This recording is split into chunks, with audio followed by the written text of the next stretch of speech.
Hi, my name is Mark Stone. I'm the owner and CEO of Nighthawk Custom. Today I'd like to talk to you a little bit about Cooper Firearms of Montana, which is now called Cooper Rifles of Arkansas.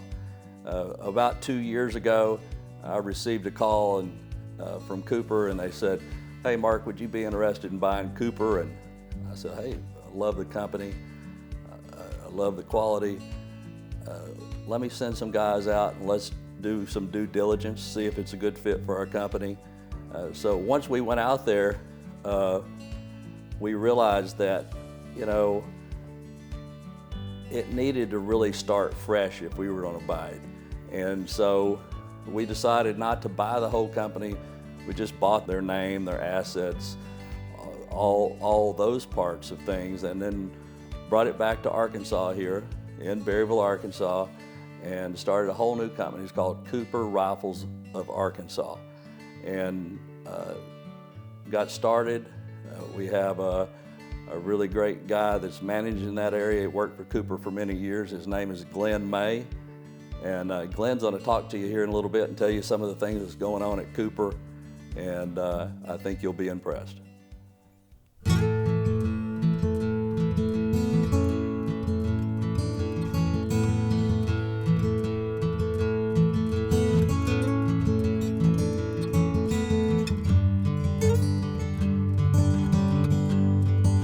Hi, my name is Glenn May, and I manage Cooper Rifles of Arkansas. After meeting Mark and his team and understanding their philosophy and how they operate, I decided that I wanted to make the move to Arkansas as well, and to be part of their team and to help them achieve great things. Cooper Rifles of Arkansas is essentially in its infancy, and it's interesting to see it, and to be part of that. When the Nighthawk Custom crew went from Berryville, Arkansas to Stevensville, Montana, they had to go through an entire factory's worth of parts, equipment, tools, all of that. And they had a team of guys up there, and they packed up 6 semi-loads of parts and materials and brought that to Arkansas, and put into a warehouse, down here. And to see Cooper Rifles of Arkansas begin as, the contents of those trucks in a warehouse in Arkansas, to progress to a legitimate rifle manufacturer, and to be part of that journey has been quite wonderful. And I think we've come a very, very long way in a very, very short time. One of the first things we had to do when we arrived at Arkansas was to get all of that stuff sorted, unpacked, organized, and get it laid out. And then we had to set up a space to actually perform work. And we did a really good job on that. And fortunately, we had a lot of space. And so now, I don't want to call it an area or a cell or whatever, but basically we've got an area where we can do basic machining operations. We have the full support of the Nighthawk machine shop behind us in addition to that, as well as the basic machining area that we have here in Cooper Rifles. And then we've got an area where we do polishing and metal prep and surface prep and things of that nature. We've got an area where we're doing limited and light stock work on walnut and synthetic stocks. We've got an area where we're doing basically final assembly type operations. And so all of this had to be created from scratch, but it's done, it's happened, and it's working out very well. We had a lot of barreled actions that were chambered and barreled up in Montana, but that's all they were. So then we needed to go through, well, what stocks do we have? What trigger guards and magazines do we have? What other parts do we have that we can complete, a rifle that would be quality that someone would love to own, something that could be an heirloom? And we were able, with, almost 100% success, to 99 point whatever percent success, to take those barreled actions that were barreled up in Stevensville, Montana, and turn them into complete and functional rifles that just about anybody would be proud to own and pass down to their kids. And then after that, we get into just new old stock raw parts that Cooper had in inventory in Montana. A receiver, a recoil lug, bolts, bolt handles, stocks that are not finished, stocks that are in a raw state, that are not just ready to be used. And so now we're getting into those where, we had, we had the Nighthawk Custom machine shop help us out with threading operations. We're doing chambering manually the old way in our machining area in Cooper Rifles. We've got bolt bodies and bolt handles that we're brazing on in-house. We're not outsourcing anything like that. And so there's been some other just various and sundry small parts that we've had to have made. And like I said, we have the full might of the Nighthawk Custom machine shop backing us, and that's been extremely valuable in acquiring some of these small parts. Nighthawk Custom has a fabulous engineering team. They've been a great help and continue to be. And so now we're at a point where we're able to take not just incomplete rifles or almost finished rifles that came out of Stevensville, we're able to take just raw parts, raw new old stock inventory parts. And again, we're able to turn them into finished product that is truly heirloom quality rifles. And that's what we're doing right now. And we're going to do that for as many as we can. Now, it's not going to be a massive number. It's going to be kind of a limited thing. But I think that lends a little bit of exclusivity to it. It's not going to be something that everybody can have. And I think that as time progresses, I think people that have these rifles that, their genesis is in Stevensville, Montana, but they come to fruition in Berryville, Arkansas, I think people are going to be glad to have those. I think they're going to enjoy that, and it'll be something neat. One of the main ways that a rifle build will occur, we'll start with a receiver. Let's just say a Cooper Model 52 as an example. Okay, well, we've got a Model 52 receiver that's brand new, it's never been used. What are we going to do with it? Well, the first thing we need to do is we need to figure out what barrels do we have available. And the barrels that are available are going to determine, well, what caliber options, what chambering options do we have with this? And then to a lesser extent, the barrel contour may help decide, well, what stock are we going to put this in? But let's just talk about a typical build. We've got a Model 52. Hey, we've got a 30 caliber barrel here. Guess what? Somebody would probably love to have that, in a 300 Winchester Magnum. Very well. So now we've got this barrel. Now this barrel gets to be, it gets to be threaded and crowned.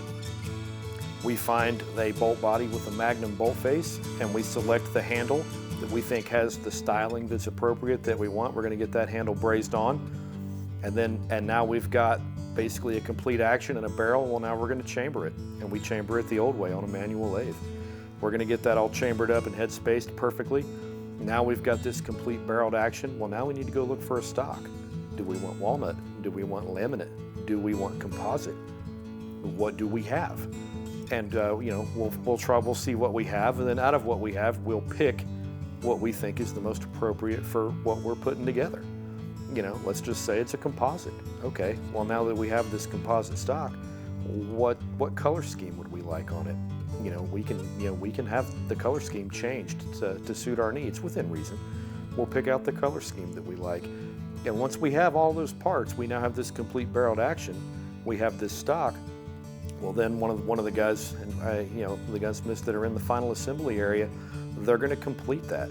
They're going to do the final little bit of inletting that stock needs to make sure that the action is glass bedded, into the stock perfectly. They're going to make sure that the barrel is free floating. All right, they're going to make sure that the trigger is set at an appropriate weight and that it's safe. They're going to make sure the bolt operates smoothly. They're going to make sure that the magazine works properly and engages and disengages smoothly. They're going to make sure that the feeding, extraction, and ejection, of those cartridges is working smoothly and properly and reliably. They're going to make sure the rifle's safe. They're going to make sure it's aesthetically pleasing. They're going to make sure that it feels good. All of that stuff takes skill. It takes eyes. It takes hands. And that's what we do. That's what we've always done, and that's what we're going to continue to do. Another thing we do at Cooper Rifles of Arkansas is we test fire every rifle with live ammunition. And we do this to make sure it's functional, it's safe, and it's accurate. Now, we're doing this outdoors, and we're trying to do it on fair weather days. Now, that does limit the amount of time, the amount of days of the year we can do that, but we're doing it to eliminate variables, and so we're doing it on fair weather days.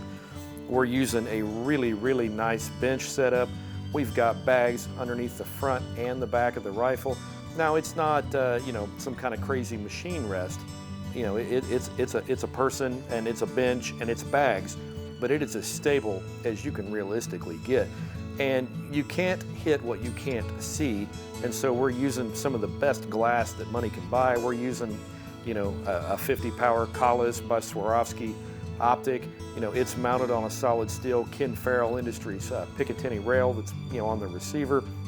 You know, we're using some really nice quick detach rings, and you know, more often than not, we're shooting, you know, ammunition that's hand loaded by me that is legitimately, you know, bench rest quality ammo, and we're doing that to eliminate as many variables as possible so that we know that when things are going good, it's the, you know, it's the rifle and everything's good. If something's not going good, then we know that it's something with the rifle, and then we have a place to start our troubleshooting.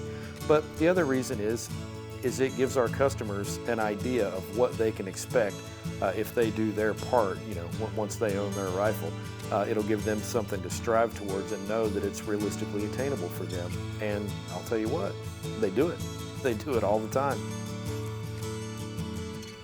What we're looking for at the range accuracy-wise is, you know, our guarantee is half minute of angle, you know, for 3 shots at 100 yards. And so while I'm shooting at the range, I'm looking to maintain or exceed that standard, and we won't accept anything less. Here at Cooper Rifles of Arkansas, we're excited to be putting these rifles together, and you know, myself and my team, like, we're trying to create the entire package. We're not just trying to make a rifle that's accurate. We're not just trying to make a rifle that is reliable. We're not just trying to make a rifle that is aesthetically pleasing and pretty. Like, we want it all. Like, we literally want all of it, and we're not willing to compromise on any of it. We want it to be aesthetically pleasing. We want it to be reliable. We want it to be accurate, and we want you to love it. Alrighty, guys. So I shoot the test targets here more often than not. I am not the greatest shooter in the world, but you know what? Maybe you are. Maybe you're better than I am. And if you are, I would love to see those targets. Other people would love to see those targets. We would love to see your shots out in the field, your trophy shots if you're successful. You know, we want to see those. We want to share them. Like, we can put them on social media with your permission. And so we hope that you share. You know, we want to take that journey with you. And I really want you guys to stay tuned. We're going to have more content like this coming out. And there's going to be a lot of great things that are coming out of this shop in Berryville, Arkansas. And I want to thank you guys for being willing to take the ride with us.